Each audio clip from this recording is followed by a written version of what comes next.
गायीच्या पूजनानं सुरू होणाऱ्या दिवाळी सणामध्ये आणि आपल्या कृषी संस्कृतीमध्ये देशी गायीचं अनन्यसाधारण महत्त्व आहे।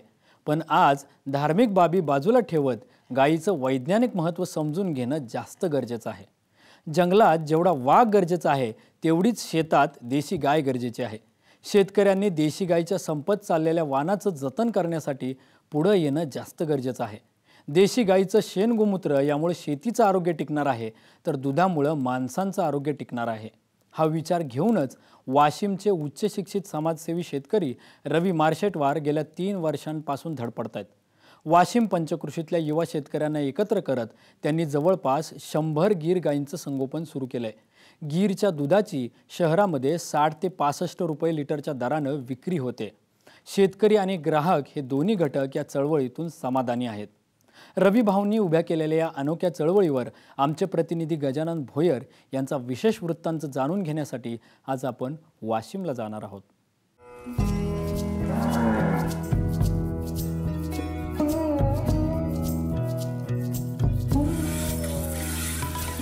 वाशिम शहर आणि परिसरात रवी मार्शेटवार हे एक परिचित व्यक्तिमत्व। गावोगावी जाऊन शेतकऱ्यांना त्यांच्या हिताची माहिती सांगणं, शेतकऱ्यांना उपक्रमशील बनवणं हा त्यांचा शिरस्ता। रविभाऊ वाशिमचे एक उच्च शिक्षित युवा शेतकरी।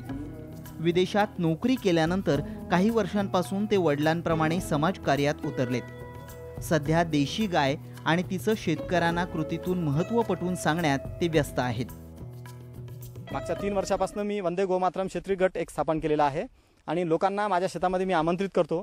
देशी गाय कशी असावी, तिचे काय मॉर्फॉलॉजिकल कॅरेक्टर्स असतात, फेनोटाइप्स काय असतात हे सर्व समजावून सांगतो आणि मग तशा प्रकारच्या गीर गाई, तशा प्रकारच्या साहिवालच्या गाई असो किंवा मग देवणीच्या गाई असो किंवा लाल कंदारी गाई असो, ह्या कशा असल्या पाहिजे, त्यांची ओळख कशी असतं हे सगळं पटवून सांगतो आणि लोकांना प्रोत्साहित करतो। असं करून आता मागच्या 3 वर्षामध्ये वाशिम शहरात आणि वाशिम शहराच्या आजूबाजूला माझ्या जिल्ह्यामध्ये मी आतापर्यंत शेतकऱ्यांना प्रोत्साहित करून 100 गीर गाई आमच्या वंदे गोमातरम शेतकरी गटात झालेल्या आहेत। रविभाऊंना देशी गायीच्या दुधाचं आणि शेण गोमूत्राचं तसंच नैसर्गिक शेतीच्या पाळेकर पॅटर्नमधील गायीचं महत्त्व समजल्यानंतर त्यांनी गायीच्या संवर्धनासाठी भरीव प्रयत्न सुरू केले।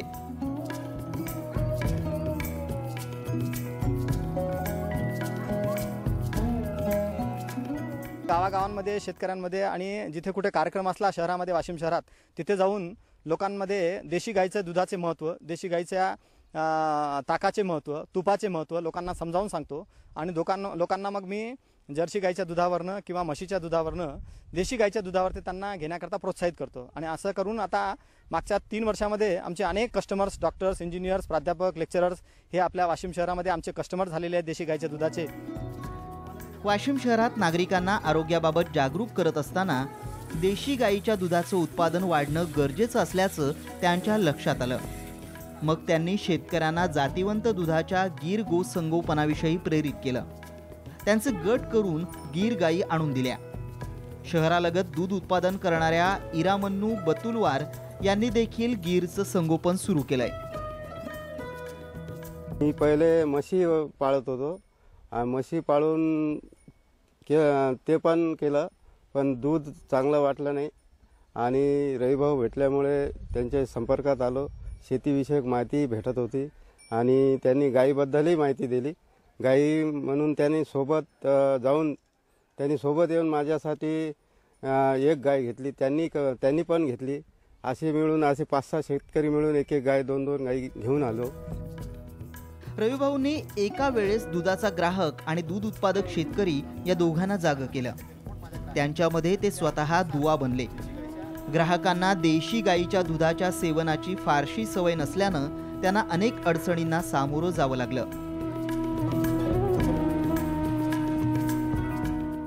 गीर गायचं दूध पतलं असल्याच्यानं गिराईक काही मिळत नव्हते, तर रवी मार्शेटवार सरनं मार्गदर्शन केलं म्हणजे आज जवळपास 60 रुपये लिटरनं दूध विकत आहो मी आणि मला त्याच्यापासून चांगला, शेतीपेक्षा त्याच्यातून चांगला फायदा आहे। दूध व्यवसायातून चांगला फायदा आहे आणि भाव स्थिर असल्याच्यानं म्हणजे घाटा नफा यायचं जास्त काम नाही आहे। आज वाशिम शहरातल्या जवळपास 100 ग्राहकांना दररोज 100 लिटर दुधाचं वितरण करण्यात वंदे गोमातरम शेतकरी गटातल्या 40 सदस्यांना यश आलंय। याचबरोबर काही शेतकरी तूप विक्री करतात। यातून या गटाची महिन्याची 2 लाख रुपयांची उलाढाल होतीये. गेल्या 1.5 वर्षापासून हा प्रयोग यशस्वीरित्या सुरू आहे. या गटातल्या पवन इंगोले यांच्याकडे सध्या 6 गायी आहेत. दूध विक्रीतून त्यांना वर्षभरात खर्च वगळता 3 लाख रुपयांचा नफा मिळालाय. 6 गायापासून मला वर्षाला समजा 6 लाख रुपये उत्पादन होते. त्यातलं समजा 30% समजा गायावर खर्च होते, पण मी ते 50% खर्च करतो गायावर. गाया माझ्या तंदुरुस्त राहावं आणि जास्त दिवस दूध द्यावं म्हणून मी त्याच्यावर 50% खर्च करतो. 6 लाखातून समजा 3 लाख रुपये खर्च जरी म्हणलं तरी 3 लाख रुपये मला निव्वळ नफा उरतो. आणि हे एवढं उरून पण त्यामुळे मला माझ्या शेतातनी शेणखत मिळावं लागलं. म्हणजे भाजीपाल्यावर फवारणी करण्यासाठी देशी गाईचं गोमूत्र मिळावं लागलं. त्यामुळं शेतीचं जे रासायनिक खतागितासाठी जे फवारण्यासाठी जे खर्च लागत होता ते पण माझा आता कमी झालेला आहे. कोरडवाहू शेती परवडत नसल्यानं संतोष कोरडेंनी रविभाऊंच्या प्रेरणेतून गीर गाय घेतली. आज त्यांच्याकडेही 4 ते 5 गायी आहेत. देशी गायीच्या दुधामुळे जोड व्यवसाय झाला आणि शेण गोमूत्रामुळे शेती पिकू लागल्याचं त्यांना समाधान आहे. एका गायचं जवळपास 80 ते 85 हजार रुपये उत्पन्न मिळते आणि जवळपास सर्व एकंदर 5 गायीचं जर उत्पन्न म्हटलं तर 4 लाख रुपये मिळते. 1 लाख रुपये खर्च वजा जातात, 3 लाख रुपये उरतात. आणि दूध हे चांगलं आरोग्यासाठी असल्यामुळे माझं सर्व दूध गायी, डॉक्टर, इंजिनियर्स बऱ्याचशा चांगल्या लोकांकडे आहे आणि घरच्यासाठी पण खूप दूध चांगलं आहे. त्याच्यामुळे मला त्याचा खूप फायदा झाला. दुधाचे ग्राहक असलेल्या ज्येष्ठ नागरिकांना देखील देशी गायीचं दूध सेवन केल्यानं फायदा जाणवतोय. देशी गाय संगोपनाची चळवळ मोठी होणं गरजेचं असल्याचं जाणकारांचं म्हणणं आहे. रवी मार्शेटवारच्या प्रयत्नामुळे आमच्या भागामध्ये गायीचं दूध आता उपलब्ध झालेलं आहे. आता आमच्यासारखे 75 वर्षावर पोहोचलेले लोकसुद्धा ज्यांचं कोलेस्ट्रॉल वाढलेलं असतं त्यांना डॉक्टर रिकमेंड करतात की तुम्ही गायीचं दूध घ्या, गायीचं गोमूत्र घ्या आणि ते कंट्रोलमध्ये राहील. त्याचं तुमच्यासमोर मी स्वतः उदाहरण आहे की माझं कोलेस्ट्रॉल कमी झालेलं आहे. मला आजही काम करण्यामध्ये उत्साह वाढतो. दिल्लीच्या दुधामुळे बराच आम्हाला त्रास व्हायचा. त्याच्यानंतर इथल्या जे वंदे गोमातरम ग्रुप आहे त्यांच्याकडे गेलो मी, तर त्यांच्याकडून जेव्हापासून मी गाईचं दूध घेतोय तेव्हापासून मला माझ्या घरातली सर्व मंडळींचा एकदम तब्येत वगैरे एकदम चांगली राहते. वाशिम शहरातल्या उच्च शिक्षित महिला ग्राहकांचा देखील देशी गायींच्या दुधाबाबत अनुभव अतिशय सकारात्मक आहे. प्रत्येक गृहिणीला पडणारा प्रश्न आहे की गायीचं दूध पातळ असतं, मग आपलं तूप आणि दही आणि ह्या सगळ्या गोष्टी बनणार नाही. पण प्रत्यक्षात तसं काहीच नाही आहे. आता मी मागच्या 3 वर्षापासून गायीचं दूध माझ्या घरी येतं नियमित. म्हशीचं 1 कणही दूध येत नाही आणि त्याचं चांगल्या प्रकारचं तूप म्हणजे महिन्याला 1.5 पाव ते अर्धा किलो तूप माझ्या घरी बनतं. दही, ताक हे सर्व मला त्यामध्ये बोनसमध्ये मिळत असतं, कारण 1800 रुपये महिन्याचं मी दूध घेते आणि जवळपास 1000 रुपयाचं तूप मला बोनसमध्ये मिळतं. ताक, दही हे यापेक्षा वेगळं. आणि या दुधामुळे होणारे जे फायदे आहेत ते तर अनन्यसाधारण आहेत. संकरित गायीच्या दुधात मानवी आरोग्याला अनेक अनावश्यक घटक आढळून आल्याची बाब पुढे येतेय. याबाबत नागरिकांमध्ये जागरूकता निर्माण होऊ लागली आहे. A1 दूध आणि A2 दूध. A1 दूध ज्या जर्सी गाईच्या दूध देतात त्याला A1 दूध म्हणतात आणि त्या दुधामुळे बघा कार्डिओव्हॅस्क्युलर डिझिजेस, तुम्हाला ब्लड प्रेशर, डायबिटीज असे अनेक प्रकारचे रोग तुम्हाला होतात आणि हे शास्त्रज्ञांनी युरोपामध्ये, अमेरिकेमध्ये सिद्ध केलेले आहे. आता विशेषतः म्हणजे भारतात ज्या मिळणाऱ्या गायी आहेत, ज्या देशी गायी आहेत, ज्या विदेशी नाही आहेत, ज्यांना चांगला खांदा असतो, त्या गायी A2 दूध देतात बघा. त्या गायींमुळे असा कोणताच रोग होत नाही. या रोग तर होतच नाही, परंतु अनेक इतर फायदे जे आतापर्यंत सांगितलेले तसे फायदे पण होतात. वाशिममधील बालरोग तज्ज्ञ डॉक्टर संतोष भट्टड यांनी देशी गायीच्या दुधाचा आरोग्याला होणारा फायदा यावर बराच अभ्यास केलाय. देशी गायीच्या दुधामध्ये असे बरेचसे मानवी शरीराला जे उपायकारक आहे, जे मानवी शरीरासाठी चांगले आहेत, असे बरेचसे घटक आढळून आलेले आहेत. त्याचं उदाहरण पहा, देशी गायीच्या दुधामधलं कॅल्शियम कंटेंट हे बाकी जर्सी गाई किंवा म्हशींच्या दुधापेक्षा कॅल्शियम कंटेंट हे जास्त आहे आणि त्याचा जो कॅल्शियम फॉस्फोरस रेशो आहे हा बऱ्यापैकी आपल्या हाडांसाठी चांगला असा कॅल्शियम फॉस्फोरस रेशो आहे. आणि बऱ्यापैकी देशी गायींचं जे कॅल्शियम कंटेंट आहे ते ह्युमन मिल्क आपल्या आईच्या दुधामध्ये जे आईच्या दुधामधलं जे कॅल्शियम कंटेंट आहे त्याच्याशी मिळतं जुळत आहे. दुसरं, देशी गाईच्या दुधामध्ये बरेचसे असे इम्युनोग्लोब्युलिन्स आढळून आलेले आहेत की जे आपली रोगप्रतिकारशक्ती वाढवते. अजून मित्रांनो, देशी गाईच्या दुधामध्ये व्हिटॅमिन एचं कंटेंट भरपूर आहे. व्हिटॅमिन एचं कंटेंट भरपूर आहे. देशी गाईच्या दुधामध्ये आपल्याला जे फॅट कंटेंट आहे ते कमी आहे आणि एरवी पण फॅट कंटेंट आपल्या शरीरासाठी खूप चांगला नसतो, अपायकारक जास्त असतो आणि नशिबाने योगायोगानं ते आपल्या देशी गाईच्या दुधामध्ये कमी आहे.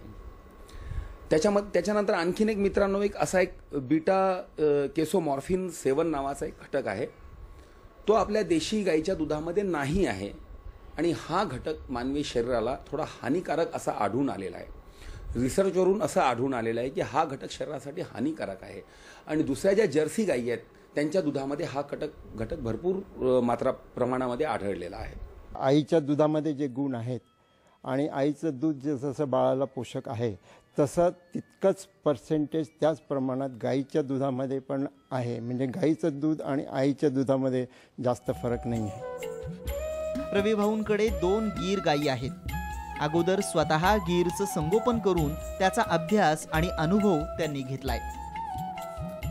मागच्या वर्षी माझ्या एका गीर गाईनी 88,000 रुपयाचं दूध मी विकलेलं आहे. जवळपास 1600 लिटरपासून तर 2000 लिटरपर्यंत माझ्या ग्रुपमधल्या प्रत्येक गाई हा दूध देतात. 60 रुपये लिटरनी पाणी न टाकता मी माझ्या सर्व मित्रांना माझ्या समाजसेवेचा भाग म्हणून वाशिममध्ये उकडे लावून दिलेले दुधाचे कस्टमर्स मिळून दिलेले आहेत. 2250 रुपयापासून तर 2500 रुपये प्रति किलो प्रमाणाने आम्ही आमच्या ह्या गीर गाईंचं तुपाची विक्री करत असतो. महाराष्ट्रामधले अनेक आयुर्वेदिक डॉक्टर्स, आयुर्वेदिक तज्ज्ञ लोक आहेत जे आमच्याकडे ऑर्डर देतात आणि ऑर्डरप्रमाणे आम्ही त्यांना हे तूप तयार करून पॅक करून आम्ही हे पॉलिथिलीन टेट्राक्लोराइडच्या ज्या बॉटल्स असतात त्या बॉटल्समध्ये भरून ह्या तुपाची आम्ही विक्री महाराष्ट्रभर करत असतो. देशी गाईच्या दूध, शेण आणि गोमूत्राच्या फायदेशीर बाबी शास्त्रशुद्ध पद्धतीनं शेतकरी आणि नागरिकांना समजावताना रविभाऊ कायम आघाडीवर असतात. सस्टेनेबल फार्मिंग, ज्याला आपण शाश्वत शेती म्हणतो, ही शाश्वत शेती जर करायची असेल तर देशी गोमाता हा फार मोठा आधार आहे. आणि national bureau of animal genetic resources Karnal यांनी हे प्रूव्ह करून दाखवलेलं आहे की देशी गाईच्या 1 ग्रॅम शेणामध्ये आणि जर्सी गाईच्या 1 ग्रॅम शेणामध्ये काय फरक आहे. तर टेक्निकली फरक हा आहे की जर्सी गाईच्या 1 ग्रॅम शेणामध्ये 25 करोड जीवाणू आहेत आणि गावराणी आपली जी पूर्ण खांदा असलेली देशी गाय आहे, ज्याला आपण गावराणी गाय म्हणतो लोकल भाषेमध्ये, तर भारतातल्या ज्या अनेक प्रकारच्या ज्या पूर्ण खांदा असलेल्या देशी गायी ज्या आहेत त्या देशी गाईच्या शेणामध्ये जवळपास 500 करोड जीवाणू प्रति ग्रॅम असतात. पंतप्रधान नरेंद्र मोदी आणि मुख्यमंत्री देवेंद्र फडणवीस सरकारनं देशी गोवंश वाढण्यासाठी दर्जेदार जनावरांच्या उत्पत्तीचं काम करावं असं आवाहनही त्यांनी केलंय. साम टीव्हीच्या ह्या मुलाखतीद्वारे मला एक विनंती करावी वाटते की शासनामार्फत जर्सी गाईचा प्रचार केला जातो, त्याच्याकरता अनुदान शेतकऱ्यांना देण्यात येतं. आत्महत्याग्रस्त जिल्ह्यांकरता ह्या पॅकेजेसचा उपयोग मागे करण्यात आलेला आहे आणि त्यातही त्यांनी जर्सीच्या गायी आणि HF हॉस्टन फ्रिजियनच्या गायी देण्याचा घाट त्यांनी बांधलेला आहे. तर माझी अशी विनंती राहील की या देशाच्या गायी संबंधीची जी जैवविविधता आहे ती टिकवण्याकरता या तुमच्या GR मध्ये बदल करण्यात यावा व देशी गावराणी गायी, ज्याला गीर गायी म्हणतो आपण, किंवा देवणी गायी आहेत, लाल कंधारी आहेत, किंवा दूध देणाऱ्या आणखी साहिवालच्या गायी आहेत, ह्या सर्व गायी सुद्धा GR मध्ये इन्क्लूड केल्या पाहिजे. वाशिम शहरात देशी दूध उत्पादक शेतकरी ते जागरूक ग्राहक अशी एक समाधानी चळवळ उभी राहिली आहे. या चळवळीचं अनुकरण करण्यासाठी प्रत्येक शहरी नागरिकानं आणि शेतकऱ्यानं पुढे आल्यास देशी गायींची संख्या आणि दूधोत्पादन नक्कीच वाढेल आणि पुढच्या पिढीला आरोग्यदायी भविष्य मिळेल यात शंका नाही. गजानन भोयर, साम टीव्ही, वाशिम.